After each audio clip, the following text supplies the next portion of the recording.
and I hope I'll be able to explain why. So the site for the Biennale, as it happens every 2 years, is Fort Kochi. Fort Kochi has a history of settlement. First of all, Martincherry was the original settlement. Then it saw waves of. It's a very cosmopolitan city because of the nature of people who come here and build. Starting with Chinese, going to the Portuguese, was fortified by Pedro Alvarez Cabral, and then eventually transferred to the Dutch East India Company, and then eventually the British. So one sees vestiges in Fort Kochi of all these manners and ways of living and being in different points in time. Many of them are like this, which are not really structures, but are very evidence of kind of a fruitful living with nature. These are the famous Chinese fishing nets. And also the trade and commerce and interaction that Fort Kochi has been the site for. One can read that in the remnants of all these warehouses, factories, where materials came down from the Malabar hills down to the coast and were shipped out along various spice routes. So, many of you may be aware, since this is Trivandrum, that Fort Kochi eventually fell away. Its industrial or commercial importance kind of degraded, and using the buildings that lay abandoned or half empty or half used was one of the primary sources one of the primary reasons why Kochi Museum's Biennale came about in 2012. And what it has done is it set up this biannual cycle of reinvigorating Fort Kochi completely and starting this very people-oriented conversation about art. And something that's not only special to India but special, I would say, to South Asia and many countries who are not privileged. The idea of that open conversation. In 2018, the curatorship came in the hands of Anita Dubey, and she wrote a very evocative curatorial note titled Possibilities of a Non-Alienated Life. And in that, she spoke very eloquently about what if these distances we've created, both between ourselves, between us and nature, between societies and institutions, could not exist. What would be that possibility of that lack of alienation result in? And we took that forward in our way of thinking about what the pavilion should be about. Just to give you a context, this is the water's edge at Fort Kochi. All the sites that you see marked with the logo of the Biennale are the places where art is exhibited and galleries are, which go through this biennial cycle. Cabral Yard is the only site which doesn't have any building on it. It's a clear site which is walled off, it's 1 acre big, named after the founder of Fort Kochi. And part of the Biennale program now, and is becoming a very robust part of their program, is the arts that are performed and visual arts. And they need every time they do this, a pavilion that will house this. So these are cinema, performances, lectures, talks, lots of different scales of gathering. The other thing that they need is, because these are sites that are scattered all over Fort Kochi, they needed a heart for the Biennale, something that would anchor where people would come, meet with each other, talk with each other, social heart, you can call it. And that's the site. So when Anita and I visited it, this is what it looked like. There were remnants of previous Biennale, including the slogan on the wall. But inside, one could see on the soil foundational archaeological evidences of previous pavilions that had existed on the site. And we thought that was very interesting, because the first thing Anita said to me when we were standing under these trees was, why do we need to build a pavilion? Why can't we just sit under these trees? Which was interesting for us. But she was right. Sometimes nature has this way of reclaiming, revitalizing and creating these sort of glories that very often when we get caught up in the act of building, we miss out on. So this became an important discussion for us to have. So what we then did was try and look at the site as this walled enclave of trees, and how do you negotiate that? What are the circulation patterns? What are the big clearings, small clearings? We started looking at that, and we came up with these 3 ideas. First is, because of the boundary wall and this very busy street outside, we wondered what it would mean, instead of building, to raise the ground. The second thing was, what as a fantasy would it mean to walk amongst the trees, like amongst the treetops? And third, because of the archaeological evidence I was talking about, was what if we were there only for the Biennale, and when we left there would be no remnants behind. So suppose we could remove ourselves completely without mark.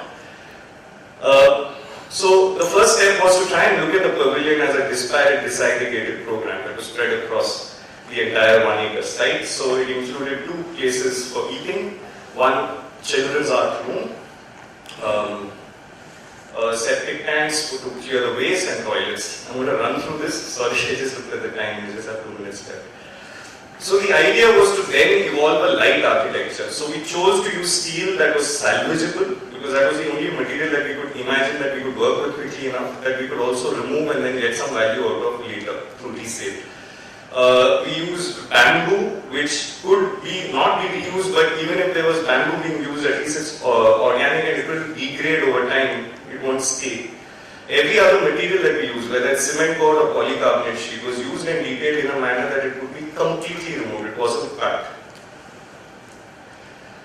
So that's a section through the pavilion that we built. This is a structure we worked on with Mr. Manjunath in Bangalore, and the idea was to make the structure act like what it was amongst these trees, these fishing net structures, these things that sit lightly like skeletons and then are enveloped with skins for various levels of porosity. I also want to make the point that this was also the year where the flood happened and hit Kochi very badly. Our working time on site was reduced to 2 months, so I must congratulate the people responsible, Abdul Thomas and Shandrin, who are responsible for the work on site, who have actually pulled this off in 2 months' time. The idea is that when you come to an auditorium or a pavilion, performance, sometimes you're late. Even that is a form of exclusion. So what if sometimes you don't want to be in the air conditioning? Sometimes you want to step outside halfway through the performance.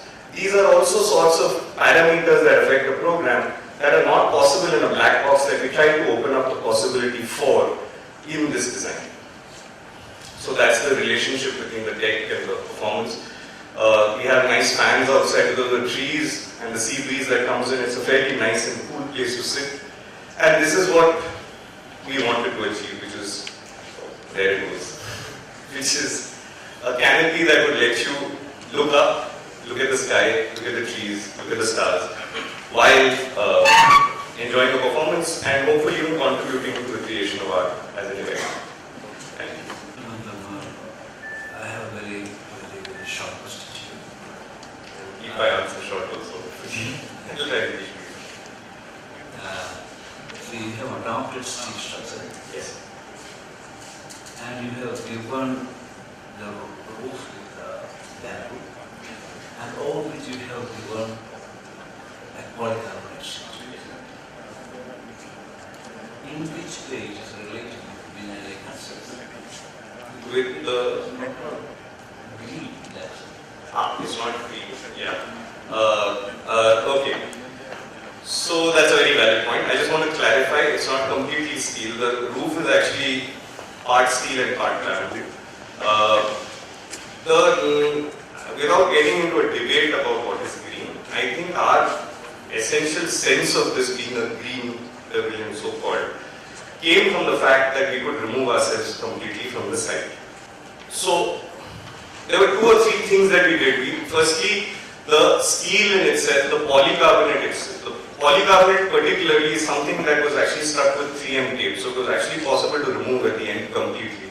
None of the polycarbonate sheets were cut, so it was literally back to market for the polycarbonate sheets. The bamboo work is what we did to cover the spans that it would be inefficient for the steel to cover in terms of cost. Overall, our principle of whether this building is green or not looks at its maximizing its programmatic value, so that it's not only a nighttime event, it works through the day.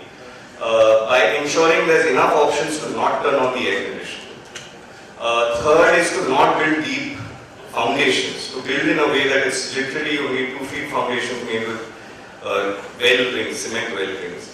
And primarily driven by the fact that if we were to remove ourselves, we don't leave anything back on site, so that over the next 2 years the site revives itself. So the principles of the PNR that you refer to come from the curatorial law, which is this lack of alienation. But this is how we work.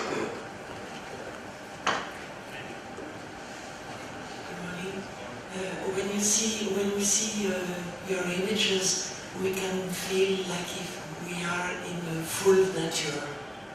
Thank you. But we are not. Okay. beyond the city, Yes. isn't it? Yes. Yes. So I would like to know how from the city you enter in the site.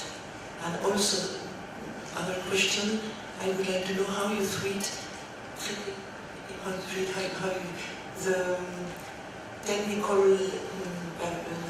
buildings you have around the limits of the site. I didn't understand the last bit of the question. I saw you had some buildings Along the side, along yes. which they are, how they Yeah, are. sorry, I should have spoken. If they participate or not from the whole, or if there's something else. Yeah, sorry. So that's my fault because I kind of ran out of time.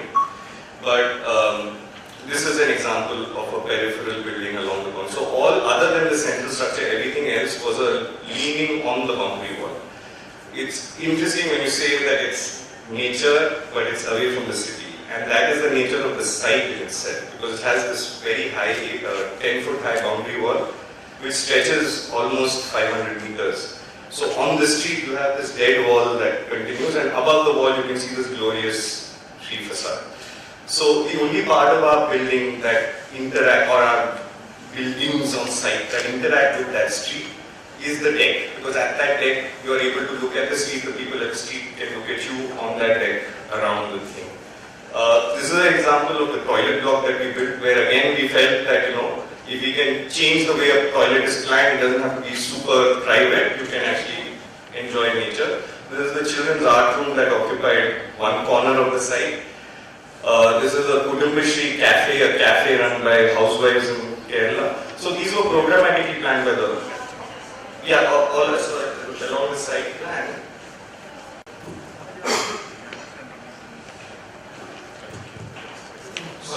I'll miss out on my question. Sorry, please, while I am for this, please.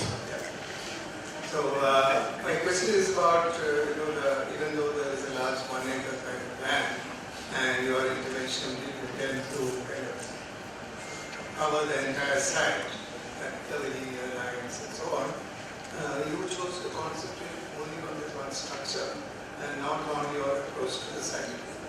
It's an extension of the question that she asked. I've been to the site, I know the industry. Yeah. I have been, Yeah. I use that too. So I know that place quite well. But my question is, why is it that you chose to ignore the conditions on the site and you focused only on the structures? Well, I ignored the conditions. If you could clarify that, you mean that why were the peripheral structures different from? You didn't choose to present them at all. You didn't choose to. Why didn't we talk about them? Just to be very brief in answering this question, the Dimiri Cafe and the other food outlets were also invited by the BNR. They were not part of our programming. I did share the structural design that we did, but in a sense you're right, these were programmatically also peripheralized to that central structure. So maybe that's the reason why you didn't see evidence of equal treatment.